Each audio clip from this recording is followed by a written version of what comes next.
परमात्मा पाप कर्म दंड को भी काट सकता है। अभी तक जिस भी संत व महापुरुष से मिले उन्होंने यही बताया कि पाप कर्म फल भोगने से ही समाप्त होगा। वह प्रभु कौन है? वो जो पाप को काट देता है, काल के बंधन से छुड़वा देता है। उसका वास्तविक नाम क्या है? पूजा की विधि क्या है?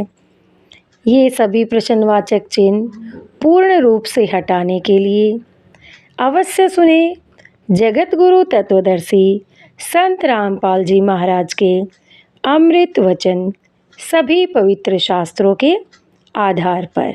सत साहेब। बहे बैरागी कबीर जी कब से भये बैरागी। रामानंद गोरखनाथ जी कहते हैं तू कब से बन गया बैरागी।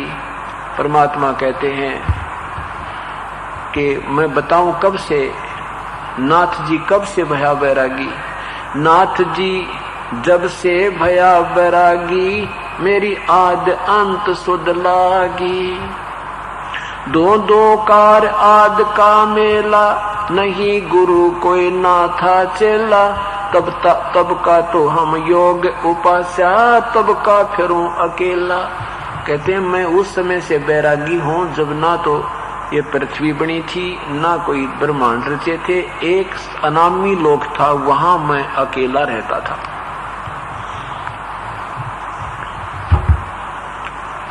धरती नहीं जद का टोपी, दीना ब्रह्मा नहीं जद का टीका। एक टोपी पहनते थे वैष्णव साधु, एक टोपी, एक माथे में टीका, हाथ में लुटिया, जोड़ी, डंडा, ये सारा साजबाज ले रहे थे।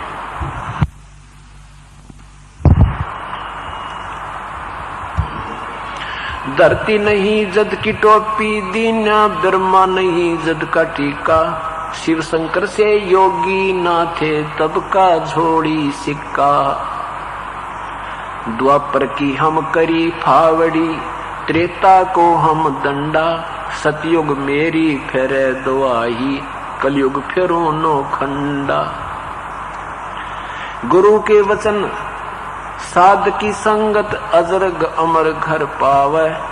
कह कबीर सुनो हो गोरख, हम सबको तत्व लखावे।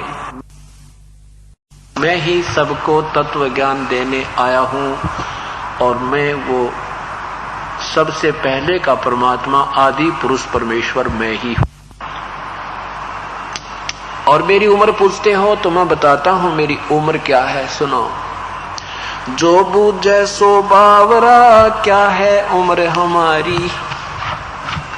जो बूझे सो बावरा, क्या है उम्र हमारी।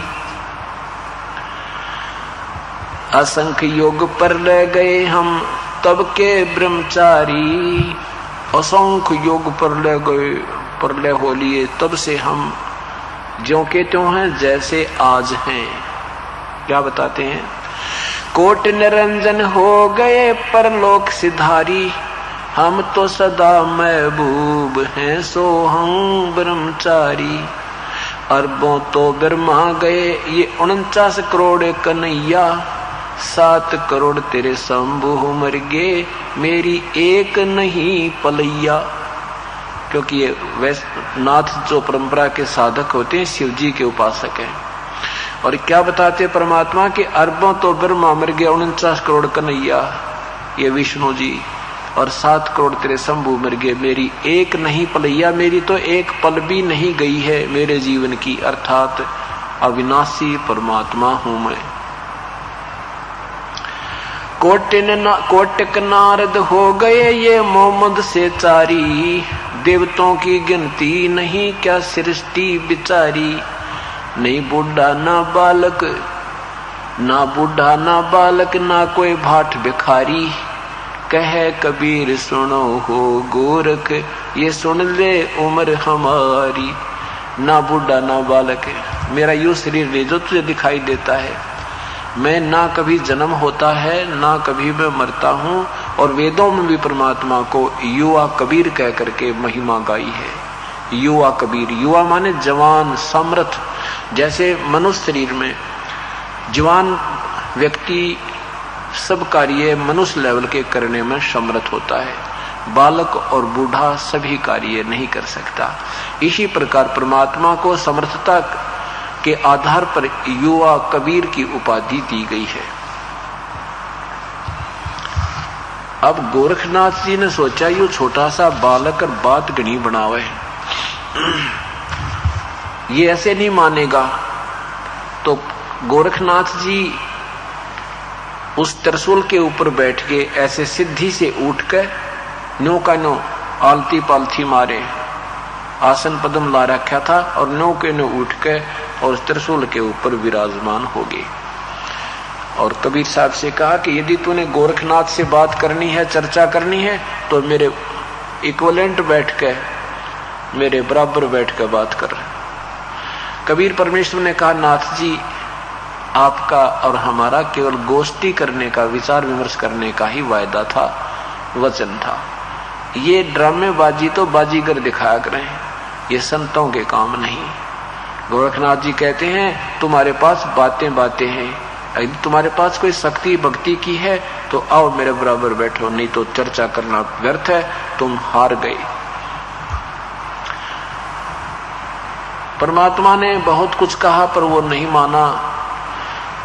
परमेश्वर कबीर देव ने क्या किया कि अपनी जेब में एक कुकड़ी डाल रखी थी। कुकड़ी एक धागे की चरखे पर काटा करते, पहले चरखे पर काटते थे, उसकी एक रील बन जाती थी, उसने कुकड़ी कहा करते। वो धागे की, कच्चे धागे की रील जेब में डाल रखी थी जो उनके पास कपड़ा बुनने के लिए आती थी। और वहां उसका एक सिरा पकड़कर उस धागे का ऐसे आकाश में फेंक दी मालिक ने, ऐसे वह ऐसे अनबंडल होकर उधड़ कर सारी, और धागा सीधा खड़ा हो गया 150 फुट जमीन से लेकर आसमान का अंतिम छोर 150 फुट की ऊंचाई पर अंतिम छोर था। परमात्मा वहां से उठे और वहां से आकाश में जाकर उस सबसे ऊपर वाले धागे के सिरे पर जाकर बैठ गए और कहा, गोरखनाथ जी आ जाए, यहां बैठकर बातें करेंगे। अब ये बात नहीं है कि गोरखनाथ जी नहीं उड़ सकते थे, हाँ वो भी जा सकते थे, लेकिन परमात्मा के सामने उसकी सिद्धि विफल होगी। जैसे चुंबक के सामने ये घड़ी है, इस घड़ी में लोहे की स्टील की वो लगी है नीडल सुई, और ये घूम रही है, और जहां चुंबक इसके पास इतनी दूरी से भी आ जाएगा ना, अच्छा हैवी चुंबक इतनी दूर से जाम कर देगा इसको, ये चल नहीं सकती। और पहले ये चल रही थी, इसमें सिद्धि थी, कारीगरों ने इसको सिद्ध करके तैयार कर दिया था, चल रही थी, लेकिन चुंबक के सामने वो फेल होगी। इस प्रकार पूर्ण परमात्मा की शक्ति के सामने वो सारी सिद्धि धरी धराई रहेगी। और त्रिशूल से ऊपर उठना चाहा था, जमीन पाके ऐसे गिरा नो गदड़ देसी जान गया। अब गोरखनाथ भी समझ गया तू तो तेरी बैटरी डिस्चार्ज होगी। अब समझदार थे, विद्वान पुरुष थे, साधक थे, नेक नीति थी गोरखनाथ में, लेकिन यह थोड़ी सी हल्दी की गांठ मिले पाछपन सारी स्वाभाविक बनी जाता है। इस जीव की बड़ी कमजोरी है यार। और परमात्मा यही आट हटाने के लिए, यही दुर्बुद्धि हमारे से समाप्त करने के लिए रह रह कर ज्ञान कराते हैं। जीव की कोई औकात नहीं है, ये 2 दिन का ढमढमा अपना भक्ति कर लो भाई। क्या बताते हैं कि सुख देना 84 भुगती बना पजावे खरवो, तेरी क्या बुनियाद पुरानी तो पेंडा पंथ पकड़ वो। एक सुखदेव जैसे ऋषि भी आज वो ऋषि बने, पहले कहते हैं वो भी गधा बना था, पुजावे पे खर बना। और तेरी क्या बुनियाद नादान, अपना भक्ति का मार्ग पकड़ दे, इन बकवाद छोड़ के।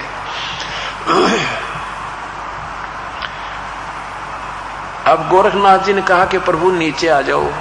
समझदार था, जान गया। जैसे आपने देखा ना, कई बार पहले पहलवान गुला करते तो समझदार होता था, वो अपने जरा सा भी उसकी कमर लग जाती ना, थोड़ा सा हिस्सा भी, तो मान लेता था मैं हार गया, तू जीत गया। और एक आधा होता था निकम्मा सा, वो कति दे ही तड़ुआ का मान्या करता, ये 6 बार टेक ले फिर भी नो कई का फिर आ जा। तो ऐसे तो बेवकूफ होते हैं, वो मूर्ख होते हैं, उनसे तो बातें चर्चा करना भी अनजान ही पड़ा होता है। और जो समझदार होते हैं वो तुरंत मान जाते हैं कि तेरे काबू से बाहर है, क्यों खाम का सिर फड़वाया। तो ऐसे उस गोरखनाथ के समझ में आ गई कि ये कोई आम व्यक्ति नहीं है, यानी तेरे सामने टिकने वाला इस पृथ्वी पर आज आदमी नहीं था, आज कोई साधक नहीं था। क्योंकि सिद्धों में गोरख बड़ा। तो कहा प्रभु नीचे आ जाओ मालिक, आपसे 2 बात करूंगा। नीचे आ गए भगवान। आका भाई बोल। और फिर मन में खरपतवार रह गया कि कहीं तू वैसे ही इसको भगवान मान बैठे, गुरु बना ले, एक और परीक्षा ले ले। एक सिद्धि और थी उसके पास, एक सिद्धि आकाश से उड़ जाई, एक सिद्धि जल पैर न लाई, एक सिद्धि कुछ खाव न पीवे, एक सिद्धि जो बहु जुग जीवे।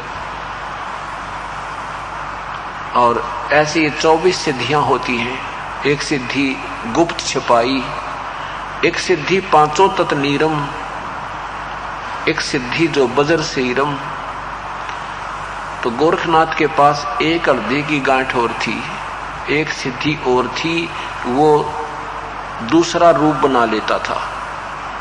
गोरखनाथ जी ने कहा कि एक मैं आपकी परीक्षा और लूंगा, फिर मैं आपका शिष्य बन जाऊंगा। परमात्मा बोले चल वो भी कसर काट ले, चल मेरे साथ। कहा कि ये साथ में गंगा बह रही है, यहाँ किनारे चलो। कबीर साहब भी, गोरखनाथ भी, रोज साहब, वो दर्शक भी वहां पहुंच गए। गोरखनाथ जी ने कहा कि मैं इसमें गंगा में डुबकी लगाऊंगा और मुझे ढूंढ देना। परमात्मा बोले बलका का काम बलका, बच्चों की दिमाग बच्चों वाले चले, अकेले यो भी काम कर ले। तो उसने ऐसे छलांग लगाई, डुबकी लगाई, तो मछली बन गई गोरखनाथ जी। परमात्मा ने वो पकड़ कर मछली और बाहर बैठा दी और गोरखनाथ बना दिए, किनारे पर बैठा के। गोरखनाथ जी ने जान लिया भाई भी हो, अब कसर नहीं रही, क्योंकि वो केवल इन्हीं बातों से मानना था कि मुझे सिद्धि में हरा दे कोई। ज्ञान चर्चा तो पाछे सुनो फिर। तब परमात्मा ने उसको कहा गोरखनाथ ये साधना ठीक नहीं तेरी, ये तो तुम लड़की की शादी कर दे, वो अपने घर मायके आ जाती है, उसकी सुरती अपने पति में न्यो की न्यो रहती है, वो बोल भी नहीं सकती, किसी ने बता भी नहीं सकती। और फिर कभी कभी ऐसी आंखों में रोना आता है, जब आंखों से पानी पड़ता है, अब तो ऐसा विरह हमने उस ईश्वर के नाम पर लगाना, अपने परम पिता परमात्मा सतपुरुष के उसमें। अब विरह में आंसू आती हैं, ये आत्मा बहुत रोती है। अब विरह कई प्रकार के होते हैं। जैसे मान ले आपने भगवान विष्णु की साधना की है, तो आपका विरह विष्णु में लगा हुआ है, आप रो रहे हो तो। और यदि आप भगवान शिव की साधना कर रहे हो, तो उसके आपका विरह जो इस सतगुरु उस भगवान शिव में लगा हुआ है, और वो विरह उन्हीं का है, वो आपको उन्हीं के लोक में ले जाएगा वो विरह। और ऐसी स्थिति जब तक जीव की नहीं होती, वो रोता नहीं मालिक के नाम पे, इतना कितना है तो तप कर लो, और कितना है पुण्य कर लो, और कितनी अन्य साधना कर लो, जीव छुटकारा नहीं होता। ये लक्षण है जब तक रोना नहीं आता इस जीवात्मा ने उस ईश्वर के नाम पे। एक विरह है, हम अपने जायदाद न रोए, भाई कितना 20,000 का नुकसान हो गया, उसने रोए, वो भी विरह उसमें था हमारा। तो अब जब हम सतगुरु महाराज कबीर साहब की हम भक्ति करते हैं, तो न्यों कहें बंदी छोड़ कि अब तेरे अंदर जो विरह आवेगा, वो बंदी छोड़ भगवान कबीर साहब का होगा।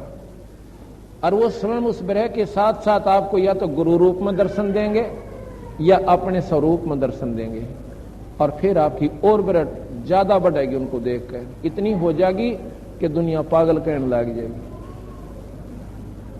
और महाराज भी कहते हैं, नाम वियोगी ना जीवे, राम वियोगी ना जीवे, जीवत बौड़ा हो।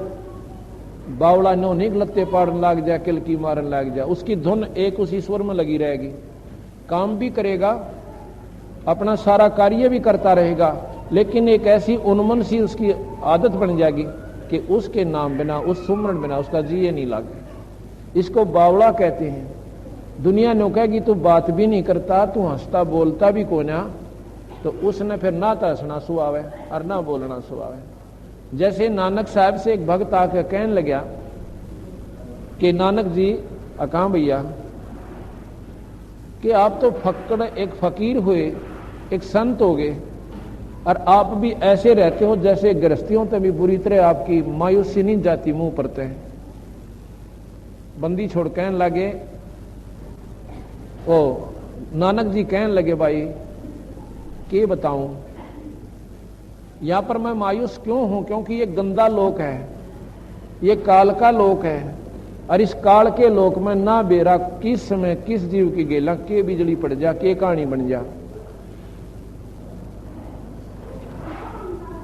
तो कहते हैं कि ना जाने काल के कर डारे, किस्मत ढल जा पासावे, और जिन्हां ते सरते मौत खुड़क दी उन्हां केड़ा हासावे। ओए होए, नानक जी कहते हैं कि ना मेरा सांस का किस समय यहां से जाना हो जा, और यहां खुशी मनाऊं किस चीज की।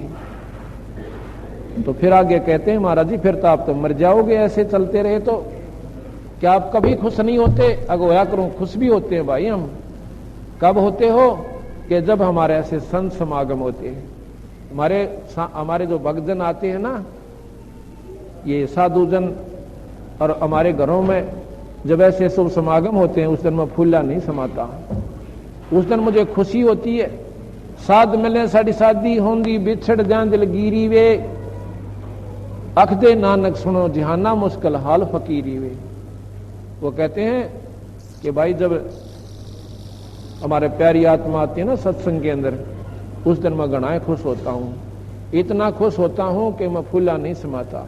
और जब वो चले जाते हैं तो उसमें मेरा जो है वो फिर मायूसी छा जाती है, मेरा दिल नहीं लगता कई दिन ताई, आत्मा रो रो कर उन दिनों को याद करती रहती है। शाद मिले साढ़े शादी होंदी, विछड़ जा दिल गिरी वे, अख दे नानक सुनो जहाना ये मुश्किल हाल फकीरी वे। आवे बिरहा कबीर लेन ने तब खुश होकर चालिए, और प्रेम की बारिश ओवन लागे जब मलमल ना लिए। जब परमात्मा में विषय ब्रह जागेगी विशेष, तो आप पर जड़ लाग जा, सारा कमीज बीत जाता। कई बार डटता नहीं डटता, ना रोना होता, और आंखों में तो पानी नहीं डटता इस जीव का। वो पाप कट रहे हैं, हृदय निर्मल हो चुका है जब वह ब्रह की बारिश होने लगी। कहते हैं प्रेम की बारिश ओहन लागे मलमल नहा लिए, और सार शब्द का सुरमा गा लिए जब पति ने भावे। सतनाम के बाद एक सारनाम और प्राप्त होता है, वो सारनाम ही सबसे उत्तम काम करता है, सबसे प्रथम काम उसी का हो जाता है। फिर जब भगवान के पास जाते तो कहते हैं उस सारनाम का तू सुरमा डालना, और ताकि परमात्मा ने प्यारी लागे। यानी सारनाम जिस आत्मा के पास है वो उस पिया यानी परमात्मा की सर्व प्यारी है। आदीनी की मांग भरा ले चलिए नाड़ झुका के। साधु के प्रथम लक्षण होते हैं संत आत्मा के, भक्त आत्मा के, कि वह लड़ाई नहीं करे किसी के लिए, झगड़ा नहीं करे, दो गाली कोई दे उसकी सहन कर ले। कबीर साहब कहते हैं आवत गाली एक है, भाई उल्टा हो अनेक, और कहे कबीर ना उल्टियो वह रहे एक की एक। उसने उल्टा ना करियो, अगर आपने उल्टी कर दी तो अगले वाला तो तैयार होगा तेरी गेल लड़ने। आपने एक उल्टी कर दी, वो भी सुनावेगा और लाठी भी खा ले। इसलिए उसकी दो गाली सुनकर अपना कान बोझ कर बैठ जा, और फिर वो आप पे मायूस होके और मन माने आपते पाछे आप हाथ जोड़ लिया के भाई मेरे को गलती होगी, क्यों वो माड़ा कर्म उसने सेध रहा है और वो सेध देगा आपने भी, क्योंकि आप उसमें सहयोग दे दोगे। कबीर साहब कहते हैं गाली ही से उपजे ये कलह कष्ट और मीठ। एक गाली दी उसने, दो दी उसने, चार दी, मुक्का मुक्का लाठी चली, और एक जना मर जावे, दोनों मर गए, एक फांसी होगी एक वो वैसे मर गया। कहते हैं गाली ही से उपजे कलह ये दुख, ना मरे तो मुकदमे चले, कष्ट हुआ, और मीच कहते हैं मौत ने। गाली ही से उपजे कलह कष्ट और मीच, भाई हार चले सो संत है और लाग मरे सो नीच।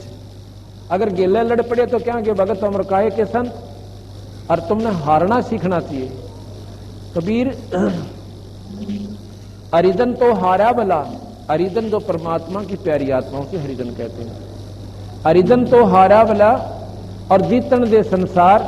भाई हारा तो हरि से मिले और जीता काल के लार, उस काल के पास जाएगा जो अपने आप में नौका देखा ना, मेरा का बोलिया नहीं ना मुंह फोड़ दूं, तो वो उसने कितना और मिल जाएगा, को मुंह फोड़ लिया, तो वो तो जाएगा नरक में। और जो हार गया वो परमात्मा का प्यारा हंस होगा। और हारे गेला भगवान होया करे, या पक्की नोट कर लियो, जो अपनी हारी लिख देगा उसके साथ ईश्वर साथ दिया करे, वैसे नहीं मिलती बात। आदि नी की मांग बढ़ा ले, असली मांग है कि नाड़ झुका के चलिए, किसी से लड़िए मत ना, अंश आत्मा को कह रहे हैं।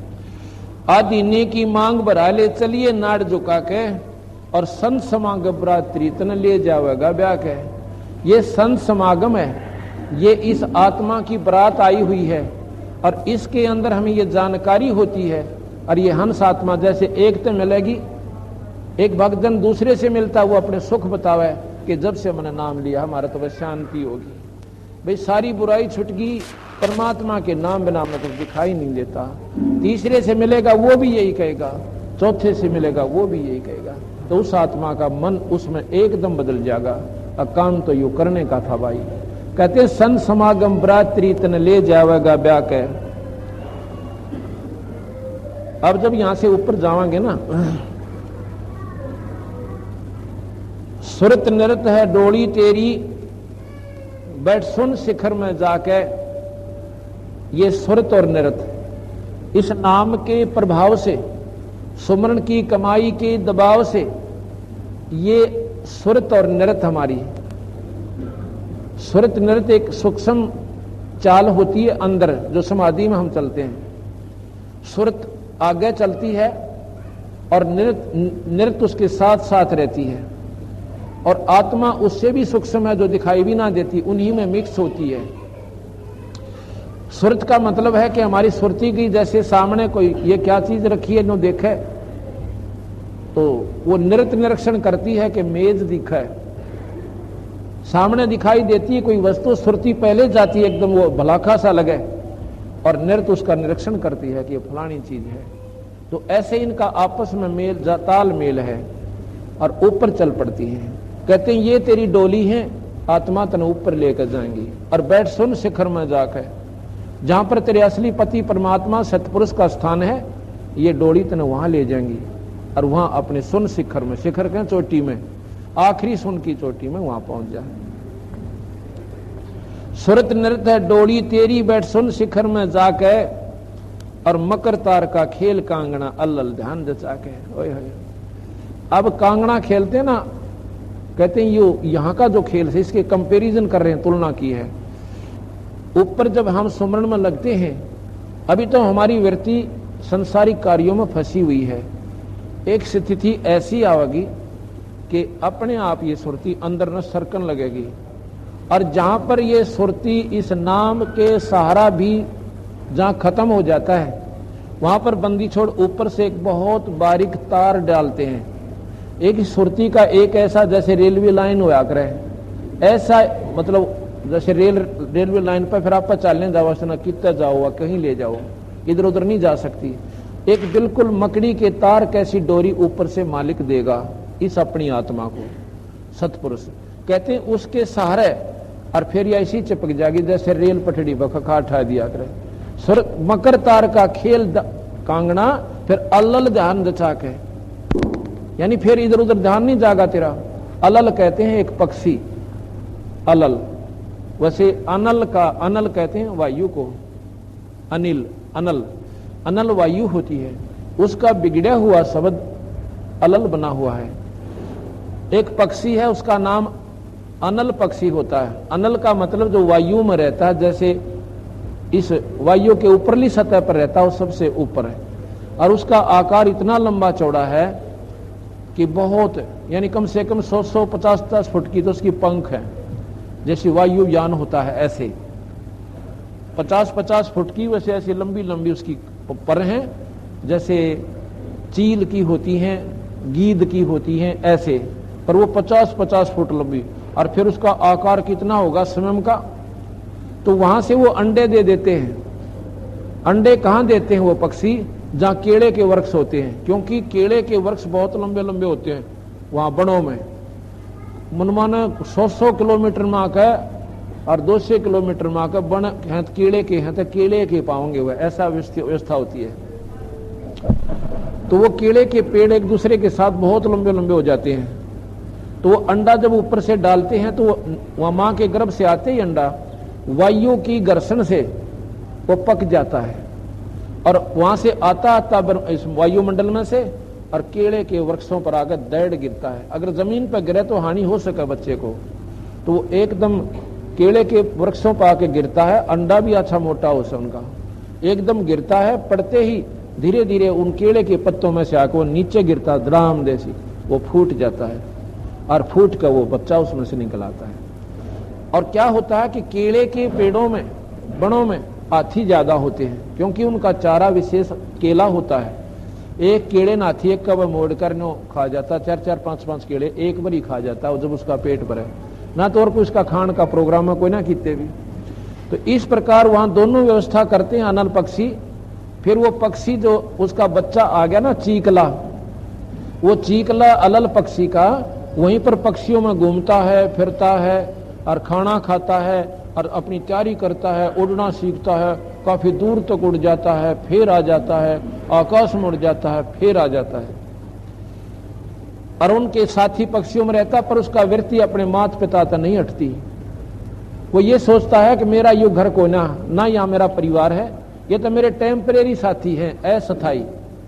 जो यहाँ पर पक्षी हैं जितने भी, इनके साथ प्रेम तो हो जाते, 10 दिन इकट्ठे रह लो किसी के संग में, वो उनके साथ बैठे है, व्यवहार ठीक करता है, लेकिन उसके मन में ये नहीं रहता कि ये मेरे साथी हैं। उसकी अपनी सुरती एक तक वहां अपने माता पिता से नहीं छूटती कि मेरा परिवार तो ऊपर है, यहां मेरा परिवार है नहीं। इसलिए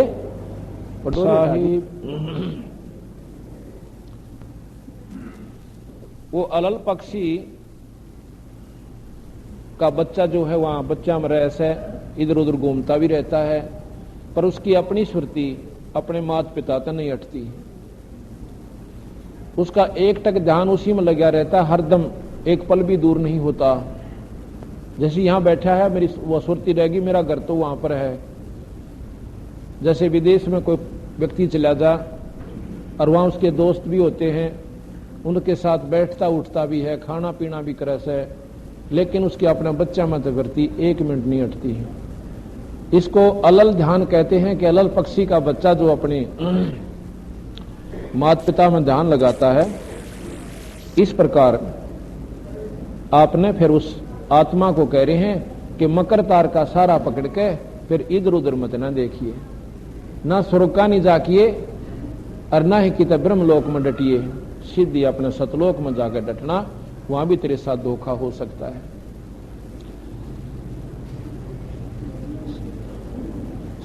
मकर तार का खेल कांगना अलल ध्यान जचा के और बैठ विश्वास सेज बिछा के, बैठ विश्वास सेज बिछा के जो शब्द छह लावे।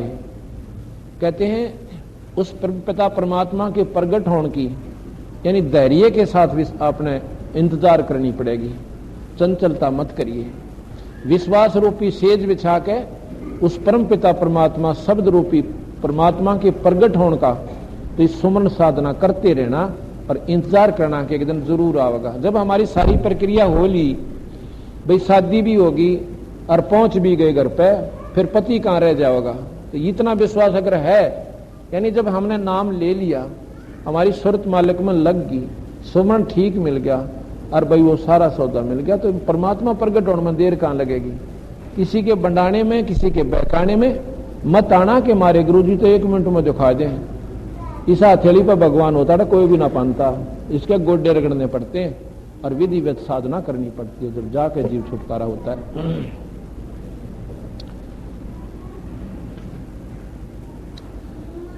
अब जो हमने आपको नाम सुमन दे रखे, इनसे क्या होगा आपको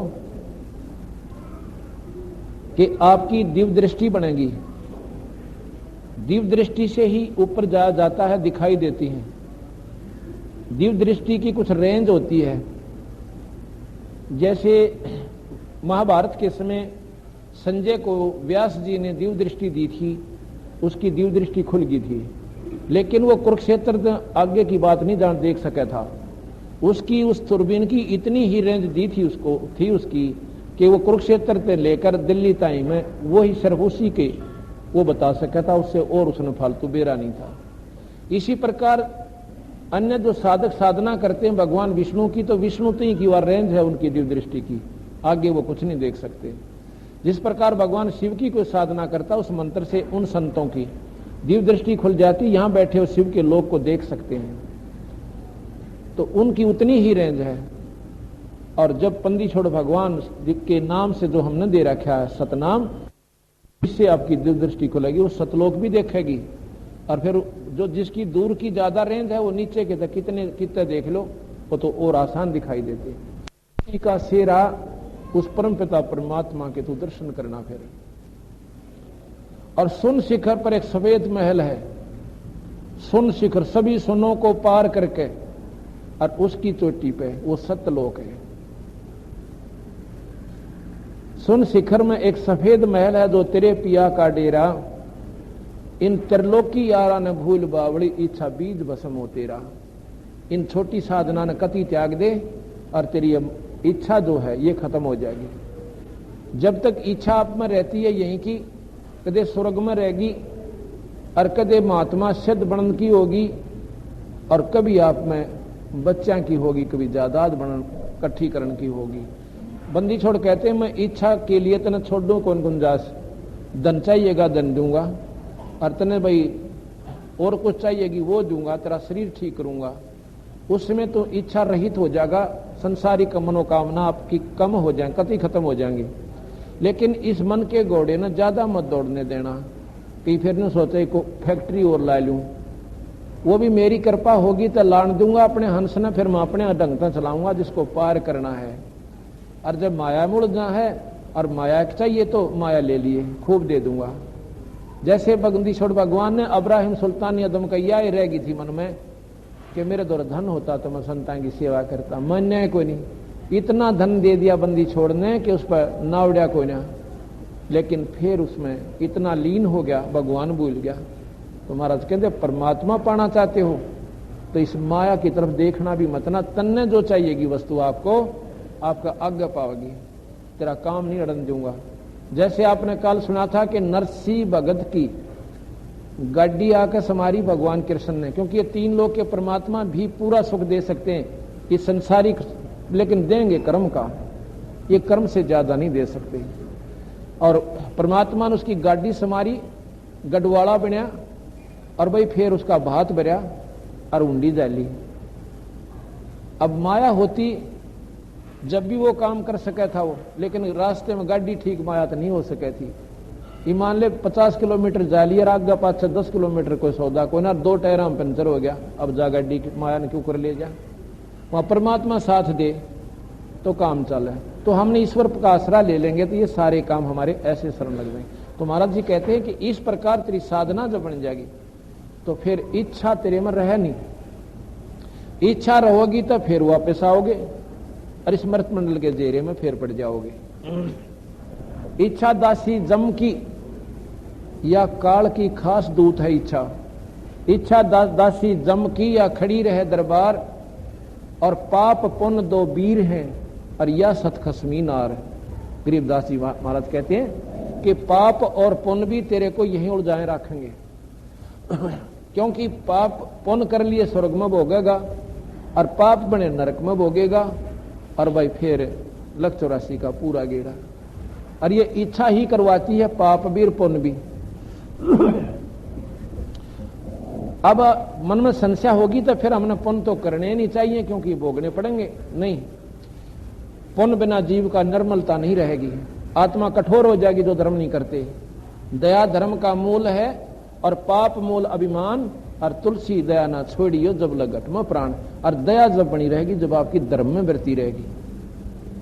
दया जो है धर्म की जड़ से, और धर्म नहीं करोगे, पुण्य नहीं करोगे तो आपकी आत्मा कठोर हो जाएगी, पत्थर हो जाएगी, आप में श्रद्धा नहीं रहेगी, सेवा की भाव नहीं रहेगी। लेकिन वो कहते हैं फिर मेरा काम से, जब मैं यहां से तेरा फैसला करूंगा, आपको यहां से निकालूंगा, तेरे पुण्य भी और तेरे पाप भी दोनों पर कलम मार दूंगा और सतलोक ले जाऊंगा। वहां ना पुण्य की हो सकता है ना पाप की हो सकता है। वहां जाने के बाद ये जीव उस परम पिता का पूरा आनंद प्राप्त करता है। इन त्रिलोकी यारा न भूल बावड़ी, इच्छा बीज भस्म हो तेरा। राम दुहाई सत कह तू सतगुरु करावे फेरा। रामपाल हो सतगुरु का चेरा, काल खड़ा लखावे है। इस मोह ममता के जाल में तने काल फसावे है। इस प्रकार इसको और डाउन करो, लैपटॉप डाउन करो। इस प्रकार आपने ये सुना कि परमात्मा पाने के लिए हमने कि किस प्रकार विधि अपनानी चाहिए, ये आपको जानकारी होगी।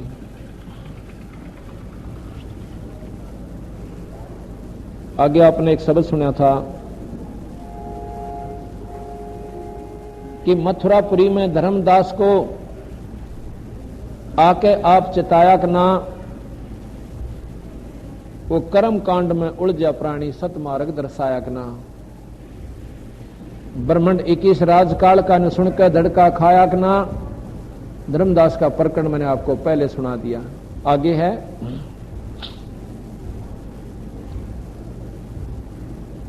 बलक बुखारे में संत कैद किए, आके आप छुटवाए ना। महला पे ऊंट और महल सरा कहे, जब सुनकर चक्कर आए ना। तो मैं बांदी होकर सेज बिछाई, 3 कोरडे खाए ना। तुम नर से बन गए नार, ओडा चीर दरी। तुम कर दो पल में पार हो जा रजा तेरी। कबीर साहब को आत्मा पुकार रही है, बंदी छोड़, जिस पर जिस आपकी मेर की नंगा होगी उसके बेड़े पार कर देते हो। अब साथ साथ में भगवान की संज्ञा, भगवान की उपमा भी आपको बताऊंगा कि कबीर साहब परमात्मा क्यों कर मानेंगे, कैसे मानेंगे। जैसे हमने भगवान कृष्ण को परमात्मा क्यों माना, इसलिए माना कि उन्होंने ऐसे अनहोनी कर दी जो हमारे बस की नहीं थी। ताम्रध्वज के लड़के, मोरध्वज के लड़के ताम्रध्वज को भगवान कृष्ण ने उन्हीं के माता पिता द्वारा आरे से कटवाकर पुनः जीवित कर दिया और हमने उनको भगवान मान लिया। बिल्कुल, ये गुण भी ईश्वर के होते हैं। लेकिन कबीर साहब कहते हैं, धर्मदास जब अभिमन्यु मरा था और वो पांडव भगवान कृष्ण के सबसे प्यारे थे, और अभिमन्यु का मरना, एक तो योद्धा गया और एक पांडवों का सत्यानाश सर्वनाश हो रहा था, बीज मेट हुआ था। वहां पर कृष्ण जी उनको जीवित नहीं कर सके अभिमन्यु को। क्यों नहीं भाई? अग महाराज जी, ये भी आप ही बताओ, हमने कि वेरा इन बातों का क्या ज्ञान है। ये 3 लोक के मालिक हैं और इनकी सीमित शक्तियां हैं। ये जो उसका अंत समय आ चुका था अभिमन्यु का, और सांस बाकी नहीं थे, वो नहीं जीवित कर सकता। और उसके तो वो चलते सांस थे, उसकी आयु बाकी थी, वो जादूगरी दिखा के वो फिर जीवित कर दिया। अब मैं बताता हूं उस बंदी छोड़ भगवान कबीर साहब की महिमा भी साथ साथ। कैसे? एक समय एक सेऊ सम्मन नाम के बाप बेटा थे, पिता पुत्र थे, और सम्मन की पत्नी का नाम था नेकी। ये मनियार जाति से था सम्मन, और बंदी छोड़ भगवान कबीर साहब से नाम ले रखा था इसने, सारे के सारे परिवार ने। पर निर्धन इतना था, कई बार तो समय पर रोटी नहीं मिलती थी, नौके नु सो जाया करते थे। एक दिन बंदी छोड़ ने उन प्यारी आत्माओं को जगाने के लिए, पुनर्जगाने के लिए, उनको श्रद्धा बढ़ाने के लिए वहां जाते हैं। साहिब कबीर का वहां पर जाना हुआ। 2 साथ महात्मा और साथ में थे, एक तो कमाल और एक शेख फरीद। तो तीनों जब उस सम्मन के घर पर जाकर आवाज देते हैं, बंदी छोड़, कहते हैं सम्मन, भाई सम्मन। अब अंदर वो आंगन में बेचारे टूटे फूटे से घर थे, पुराने से मकान थे, कच्चे से, और आंगन के मां सारा परिवार बैठा था। और महाराज जी की आवाज सुनी कि सम्मन, दूसरी बार भाई सम्मन, अरे सेऊ। तो यूं सोचे तो आवाज तो बंदी छोड़ की दिखा है, एकदम खड़ा होकर वो लड़का आया, बाहर देखा कि महाराज जी आगे, महाराज जी जिस भी स्थिति में जो खड़े थे न्यो के न्यो भाग लिए उस आंगन में था, और दरवाजे पाकर मुंदे पड़ गए, चरणाम पड़ गए, तीनों के तीनों दंडोत प्रणाम करी। फिर खड़े हो गए, आंखों में पानी बहा, है बंदी छोड़, हे भगवान, हे परमात्मा, हम तुच्छ जीवों के घर पर क्यों कर दया करी आपने। हे महाराज, आज हमारा कौन सा दिन हमारे सामने हो गया, कौन सा शुभ संस्कार था, आज बंदी छोड़ा हमारे घर पर आ गए। मतलब ऐसी दुआई देने लागे। तो वो कहने लगे, महाराज जी बोले अंदर भी चालन की कहोगे, काड़े गाल में खड़े रखोगे। और फिर एकदम उनका सपना सा टूटा, आ जाओ महाराज जी। अंदर गए, अंदर जाकर के अपना जैसा बिछौना था टूटा फूटा गरीब घर में न्यू का न्यू बिछा दिया, बंदी छोड़, तीनों संत वहां पर बैठ गए। महाराज समन वहां बैठ गया, महाराज जी से बातचीत करी, पानी पिलाया। समन बोला, महाराज जी रोटियां की सुनाओ। शाम का समय था। तो कबीर साहब कहने लगे, भाई पैदल चल का यहां भूख लग रही है, समन रोटी जल्दी बनवा दे, भोजन बनवाओ, फिर अपना बैठ कर आरती करेंगे, भगवान की चर्चा सुनावांगे और सुनेंगे। तो क्या हुआ, समन जाके आध घंटे के बाद अपनी पत्नी से कहता है कि नेकी रोटी बनाओ जल्दी सी, महाराज जी ने भूख लगी है, पैदल चल के आए हैं। नेकी बड़ी मायूस होकर बैठी है, कहती है रोटी कहां से बनाऊं, एक दाना भी को ना घर में, अन्न नहीं रह रहा। तो समन कहने लगा, मांग लाओ किसी से, उधारा ले आओ। वह बोली, मैं कई जगह जाली, कोई देता है कोई ना, और आज खासकर नहीं देते। क्यों नहीं देते? ये कहते हैं मैंने बंदी छोड़ भगवान की गणी में ही मांगा रखी है, जनानियां में, औरता में, अपनी सहेलियां में, कि हमारे गुरु जी न्यो कर दिया, हमारे महाराज जी न्यो कर दिया, गऊ जिंदा कर दी, सिकंदर की जलन की रोग बुद्ध काट दिया, बिरना कितनी सुना दी महाराज जी।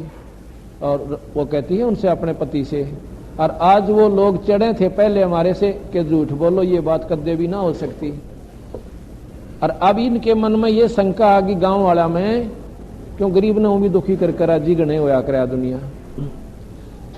इनके मन में न्यो कहें कि अपने गुरु जी यहाँ पे ले लो आज रोटी, न्यो को थे न्यो कर देंगे, न्यो कर देंगे, आज मेरा पाटेगा इनका, कोई ना दियो इसने।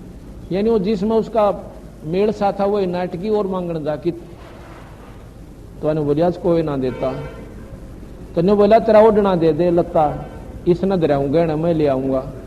न्यो बोली ये दो जगह फटा हुआ है, कोई लेता है कोई ना, मैं गहने धरण गई थी, जिन पर मेरी हाथ नहीं पस रहा था उनके पास मैं गई थी कि ओढ़ना ले लो मेरा, चीर ले लो, और आज दो महात्माओं की, 3 महात्माओं का भोजन दे दो, बस इसके बदले और कुछ नहीं मांगते। ने बोली कोई नहीं लेता। समन बैठ गया, धरती खोदन लग गया, नीचे डीकड़े थे, आकाश कौन बनी। पहली बार भगवान घर में आए और आज 2 रोटी खुआने जोगे कोई ना, अपनी कर्मान रोए तीनों बैठ के। तो नेकी बोली नो पार नहीं पड़े, इब तो महाराज जी से हाथ जोड़ लो, नो कह दो ये बंदी छोड़, सुबह बखते रोटी बनावाएंगे। ये संत बड़े सियाणे हों से आप समझ जाया करें। समन बोला क्यों कर मुंह पाटेगा जाके। आका अच्छा चलो दोनों चलते हैं। आज जोड़ के कहने लगे परवरदिगार भोजन सुबह वक्त तो बनावांगे जी।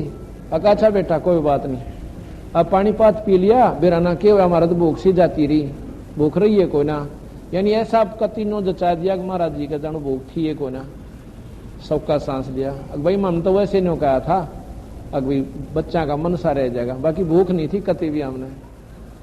उन्होंने सोची चलो शाम का तो छुट्टी मिली, सवेरा कैसे करेंगे।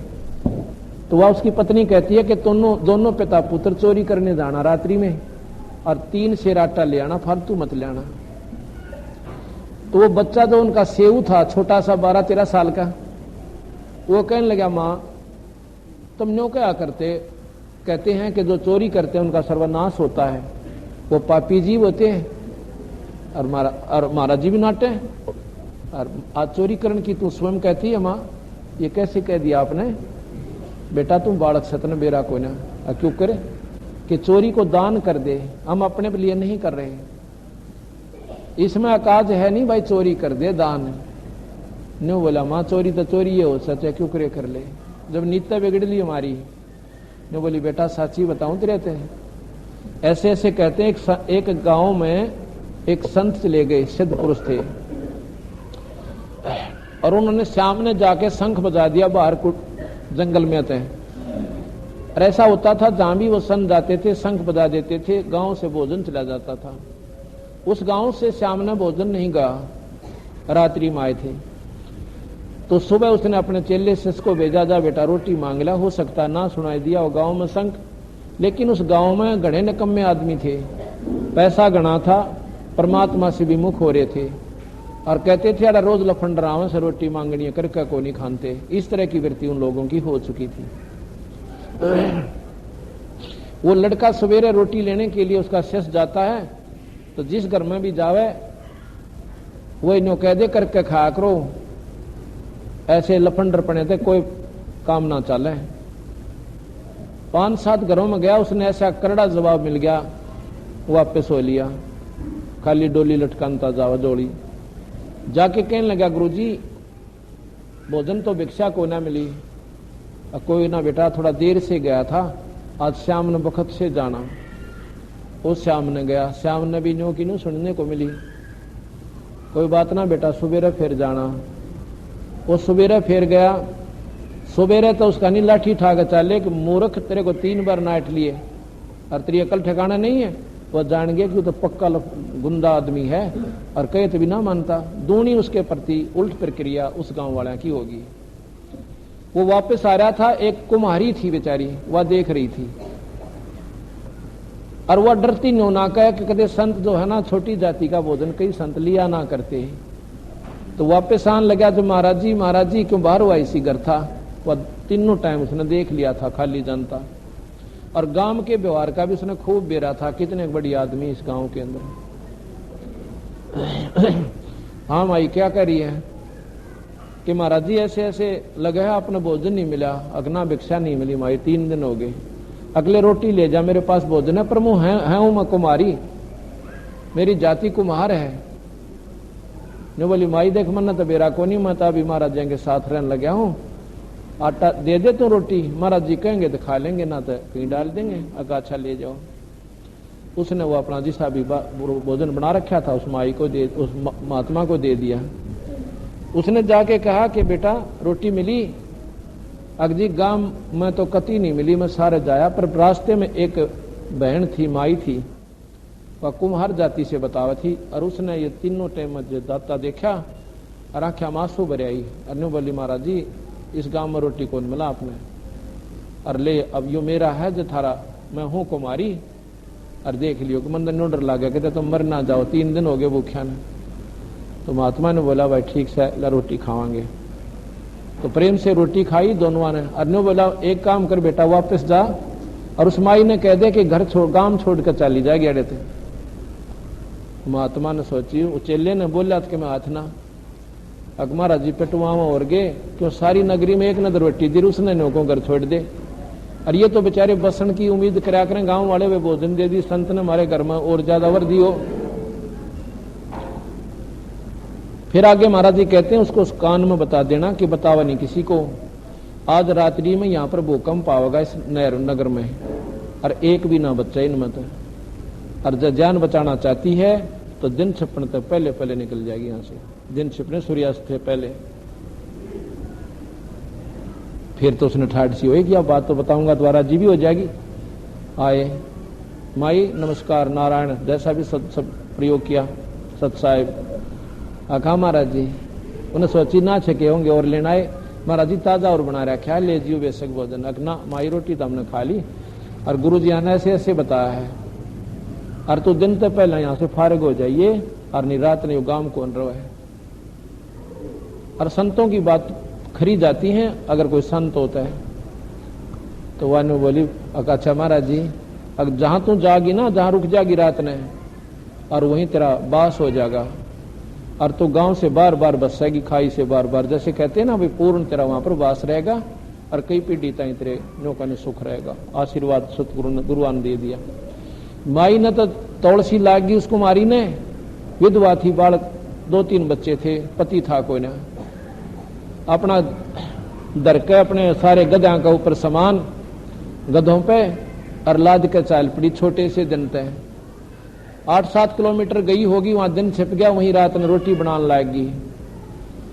तो रात्रि के समय 12 बजे के आसपास एक भूकंप आया, सारा गांव जैसे तुर्की, अब आपके सामने तुर्की में एक भूकंप आया, पूरा नगर गरक गया, ऐसे वो सारा का सारा गांव खत्म हो गया, उसमें कोई नहीं बचा। अब सुबह सारे गांवों में, गोंडा में दूर तक बात फैल गई। पहले मदद बहुत करने जाते थे, अब भी करते हैं वैसे तो आसपास के गोंड इकट्ठे हो गए, लारा पड़ गया, दूर दूर तक आवे। तो रास्ते में वो बैठी थी, उससे पूछे, आए तू कितना आई सर रात में? एक ली औरत यहाँ बच्चा ले रही, सारे घर ने ठा लाई। मैंने बोली भाई के बताऊं, मैं उससे गांव से थी। फिर तू क्यों कराई? कि नूर ने एक महात्मा ने मेरे को ऐसे बता दिया था, और इन गांव वाले ने गला बड़ा बदसलूक किया था। तो उस लड़की के ऊपर सब का रहम हो गया, कोई बड़ी भगवान, और दूसरे एक ली औरत बालक इसके गेले या की जाओगी। तो कहते हैं उन आसपास के गोंडा ने उसको जमीन दे दी, अगर बेबे तू यहाँ बस, और हम भी 5-7 घर आड़े आकर तेरे दूर बसांगे, बढ़िया स्थान से, बढ़िया बनी से, खुला स्थान से। तो कहते हैं वहां पूरा गांव बसा हुआ आज भी। तो इस बात तक बेटा इन गांव वाला बेरा को ना ये अनजान से सम्मन कहता है, और नेकी कहती है अपने पुत्र से, और आज ये जानबूझ कर बकवाद कर रहे हैं ना कि गांव राम में कोई अनका तोड़ा उसे, और यह अनजान पड़ा न गणा से जगह बिजली का हाथ लावे। ये परमात्मा है बंदी छोड़, ये इसने एक दुल्हा समझते हैं ताजी। और बेटा ये परमार्थ की खातिर है, हमने इस गांव का अन्न खा रखा, हम इसने डूबन को न जा। तो छोरा फिर इस बात से बड़ा प्रसन्न हुआ, माँ यो तक कभी कुर्बानी का काम है, फिर तो मैं जरूर जाऊंगा। दोनों पिता पुत्र अर्धरात्रि यानी 12 बजे के बाद चोरी खातिर चल पड़े।